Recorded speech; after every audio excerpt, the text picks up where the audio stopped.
What's up, everybody? Welcome back to my channel. Today I'm giving you guys another update that we haven't done it in a very long time because that was my dumbass. But this is my Hexaorb Sorceress Aquamarine deck profile post set 8. And to be honest with you, this deck has been a long time coming. I know back then I used to play Oracle Think Tank, so this has more of a feel to it than anything like the Mega series. And now there's Sorceress. So we haven't doubled in this deck for a very long time, and I figured, you know what, it's been a long time. Let's take it out from the archives and just give it a show again. So without any further ado, let's just jump right into it. And also, this deck is inspired by a member of Team Blackout that we haven't heard about for a while. His name is Yamamoto. So he's one of the guys who helped out with the other members of Team Blackout. So give or take. So the right deck, of course, is one energy counter, obviously for obvious reasons, to put your dice on the number that you need the number of points you have for your energy generator, energy crest, and all that BS. Next, we have the grade 0. We have the Tri-Connect Sorceress. When this unit is rolled upon, if you went second, draw 1 card. For grade 2, we have Tier Square Sorceress. When this unit is rolled upon by Pentagleam Sorceress, counterblast 1 and draw a card. Now, this skill is a 1 turn only. When your drive check reveals a triggered unit, counterblast 1, choose one of your opponent's front row rear guards and put it onto the bottom of their deck. Now, if you really want to be bold, you can always play like a full places one if you want for that certain effect right there. Speaking of Pentagleam, we have Pentagleam Sorceress for our grade 2. When this unit is rolled upon by Hexaorb Sorceress, look at the top 3 cards of your deck, choose and put them on top of the deck in any order. When this unit is placed on rear guard, look at the top card of your deck and put it on top of your top or bottom of the deck. If you put it on the bottom of your deck, this unit gets plus 2,000 power until end of turn. So again, you can also play that card at 2 if you really wanted to.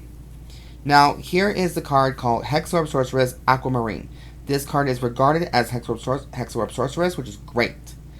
If you Persona Roll this turn, this unit gets plus 1 drive, and the power increase of your trigger effects gets 10,000 power. Awesome. When a trigger unit is revealed for a drive check, for the battle this unit attacked, Soul Blast 1, choose one of your rear guards, and stand it. So it gives off a stand ability right there. And like I said, this deck alone was already overpowered as it is.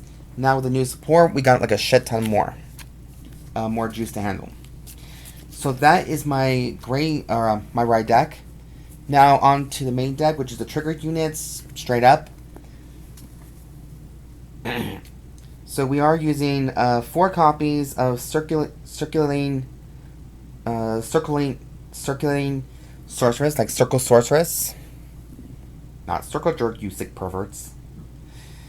For criticals, we have White Flame Witch Disma and 4 Blade Feather Dragons. Now this card, the reason why we want this one is because it has a soul effect. At the end of the battle, this unit boosted, put this unit into your soul, choose one of your units, and gives plus 2k power to any unit you tell it to. So 4 of that. Now we're using the soul fronts because, again, more soul. And I'm using 3 copies of Divine Sister Natilla. When this unit is retired from the Guardian Circle, you may put this card into your soul. So 3 of those. And then the over trigger is Light Dragon Deity of Honors Amartinoa. Until the end of the turn, you also perform drive checks for the battle your rear guards attacks. So now, since we're playing in like an Oracle Think Tank kind of deck, triggers are definitely like guaranteed, pretty much. So this one's gonna boost up a little bit more if you can draw. Lately, I've been having a hard time drawing my over triggers, and I don't know why, but there are times I'm lucky, sometimes I'm not, and shit happens. For grade 1s, let's see, how many grade 1s are we wearing again? Okay, 12 grade 1s in this deck. So the new one we have is Henagon's Saturate Sorceress. This is set 4. When this unit is placed on rear guard, if you have Vanguard with Sorceress in its card name, counterblast 1, search your deck for up to 1 grade 3 card with Hexaorb in its card name, reveal it and put it into your hand, and shuffle the deck. This will secure you for your Persona ride as well. Pretty much. Next one we do have is Sector Streak Sorceress. If you have a grade 3 or greater Vanguard with Sorceress in its card name, put this unit into Soul. Look at the top 2 cards of your deck and pick and put them on top of the deck in any order. So this will help you guarantee, like, figure out what if you get triggers or not. Now that's all for the main support cards. Now we have, for perfect guards, 3 copies of Bringer of Protection Cethlan. So for obvious reasons, is a Sylph. And then 1 Elementaria Sanctitude for their last perfect guard / Blitz order. Mainly because we're going against decks that are like triple drive ability wise. So that's my grade 1 lineup. Now for grade 2, I'm pretty sure I did more heavy on grade 2. For a lot of reasons, I have no idea, but we're just trying them out. So, how many grade 2s are we playing this again? Hold on, give me one. 15 grade 2s. So, you guys can read me the filth about this one if you guys don't like it. The first one we have is 4 copies of Pentaculation Sorceress. During your turn, if you have a grade 3 or greater Vanguard with Sorceress in its card name, this unit gets plus 5,000 power. Great. Drop effect. When your grade 3 greater Vanguard with Sorceress in its card name was placed during your right phase, Energy Blast 3. Call this card to rear guard. And look at the top card of your deck and put it on top of the deck or into Soul. If you put a card into Soul, this unit gets plus additional 5k power into a turn. I'm tongue-tied for shit, sorry. Alright, so we got 4 of those, just in case. And the next one we have is an idea of choice. This is Delta Append Sorceress. When this unit is placed on rearguard from hand, if you have Vanguard Sorceress in its card name, counterblast 1, look at the top 2 cards of your deck. Choose a card from among them, put it into your hand, and put the rest on top or bottom of the deck. If you Persona Road this turn, choose up to 1 critical or front trigger from your hand, reveal it, and put it on top of your deck. So this will secure you a trigger lineup anyways. A trigger. The next one we have is 3 copies of Rhombik Roared Sorceress.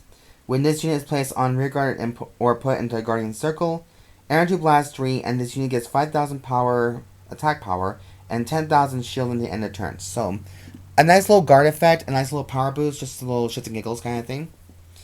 Next, we have 2 copies of Wisdom of Beginning that Cleared the World. It's a normal order. Draw 2, play this with a counterblast 1. Draw 2 cards, choose 2 cards from your hand and call them to rearguard. If the grade of each of them is less than or equal to your Vanguard, and discard them if not. So this will help you draw 2 more cards and Superior Call. Next one is a personal sorceress card, pretty much. Fortune Reading. Counterblast 1. Look at the top card of your deck and put it on top or bottom of the deck and draw 1 card. So just 2 of those from their option if you want to get more draw power in there, pretty much. I know you guys probably don't need that card. This one's more of essential, but it all comes down to player's preference. See what you guys like in your fortune telling kind of decks.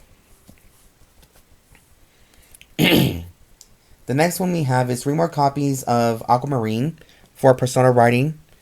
And then we have 4 copies of Twin Great Magic Totone. At the end of battle, your unit attack counterblast 1 and perform all the following effects according to the trigger units revealed in that battle's drive check. Critical trigger. Choose one of your opponent's rear guards and put it on bottom of your deck. Front trigger. Choose one of your grade 2 or less rear guards and stand it. So it all comes down to the fortune, pretty much. Give or take. Excuse me, guys. But anyways, you guys, that is all for the video. Today's video. Thank you guys so much for watching. And I did really have a fun time updating this deck. It was a little tricky because there's so many support to choose from and what to like and what to use. It's just too much. But it's all good. So, because we found a little bit of a nice fun recipe. So, anyways, you guys, sound off below. Let me know what you guys think in the comments about this deck and if it needs more improvements, if it needs to have better ideas. I'm always down for criticism, as long as it's nice, honest criticism. Like, I'm open to, critiques and stuff like that. So I'm always open to those things, as long as they're not too harsh, but also not too trolly either. So, give or take. But anyways, you guys, as always, there'll be a full deck list in the box down below. And if you guys have any ideas of the next decks, let me know in the comments down below. And if you so happen to like my content I do create on this channel, please subscribe, show some love, comment down below, thumbs up for this video, and all that good gist. And like I said, you guys, if you have any questions, send them in the comments down below. And yeah, that's it for this week's deck profile videos. And before I do go, just some always some words that I need to encourage. Please, I encourage you all to be safe out there, make good choices in life, and well, do the best you can in your life. But just make good choices. Don't be a stranger, and always stay strong and stay true to yourself. That's the best I can do. I always say that all the time, but it's always my best encouragement. But anyways, enjoy the rest of your day, weeks, months, whatever you guys want to prefer call it, and I'll see you guys in the next video. As always, I've been your host, Siren Frost, signing out.